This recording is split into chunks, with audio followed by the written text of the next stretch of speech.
Hello ladies, thanks for joining me today.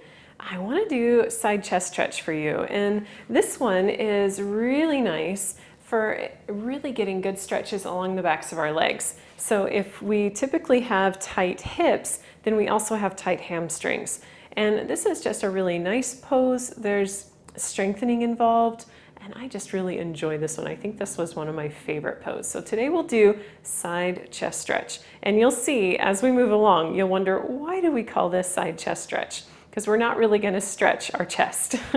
So we'll start first. We'll start kind of towards the top part of our mat, and you don't need a mat for this one necessarily. And I like to start with hands in front of my heart.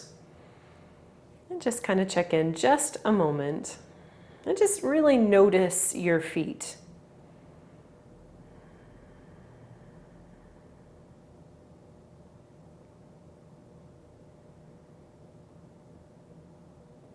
Then we'll take our hands to our hips, and we'll keep our hands here, and you'll kind of notice if you take your hands down, you might feel these two bony points.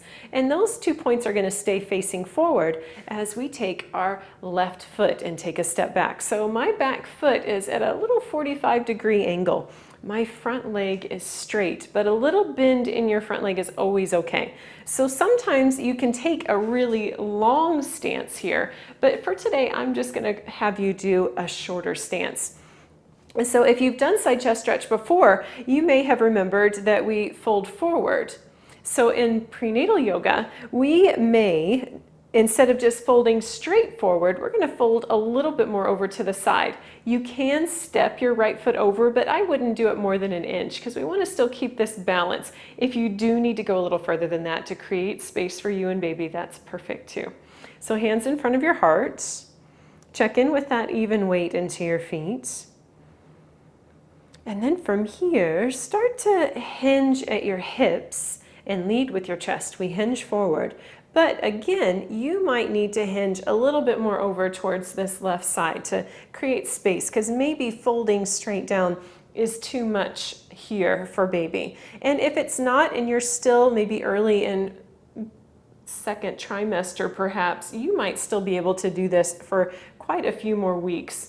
And it just depends your comfort level. You'll know if there'll be this kind of feeling here in your lower abdomen that says, I don't like that. And we just pause here. So I like hands in front of my heart here, kind of bringing thumbs in towards my chest. And then kind of really lengthen out through the crown of your head. And you'll notice you're getting this really deep stretch along the right leg. So you have options. You can stay up here, make this a strengthening pose, drawing belly muscles in, lengthening out through the crown of your head. Or you can also start to kind of come down, and you can bring hands to shins or calf. You can even come down to ankle if you'd like, or top of the foot. And we just kind of allow ourselves to relax. You can even let head and neck relax here. But this relaxation isn't for everyone, so if this makes you feel uneasy for any reason, you can come right back up and be more upright at any time. It's not going to get you necessarily deeper stretch, but when you round further down, you're going to get a little bit more of a low back stretch, which is also beneficial. And we'll slowly start to make our way up because we have to do the other side. So press into your feet, draw belly muscles in, hug baby in. As you shift up, we'll step left foot forward, and then we'll step right foot back. So again, those bony points are going to still be facing forward. Right foot steps back, 45-degree angle for back foot. Front leg goes straight. Hands in front of your heart. And then we'll hinge at our hips and lead with our chest. We hinge forward. And really lengthen out through the crown of your head. And remember, you can already start to hinge over towards the right side a little bit more, if that creates more space for you. And you'll know.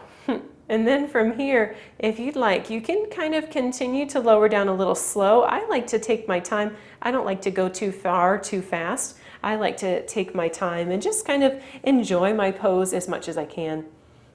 And as you lower, you can find any place to grasp here. Just as long as you're not putting pressure on your knee, you're perfect. And then you can relax your head and neck here too.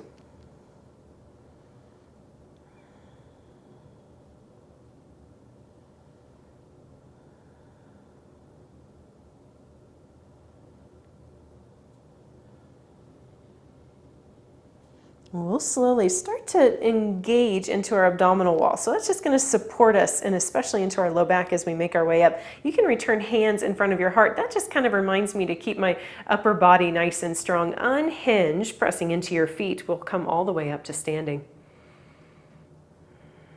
And shoulders relax down. Softness in knees as always. And you can step your right foot forward when you're ready. So this pose, you can add a little downward facing dog or a child's pose or puppy afterward, or you can just go about your day. So thank you very much for joining me. I always enjoy it. Thank you.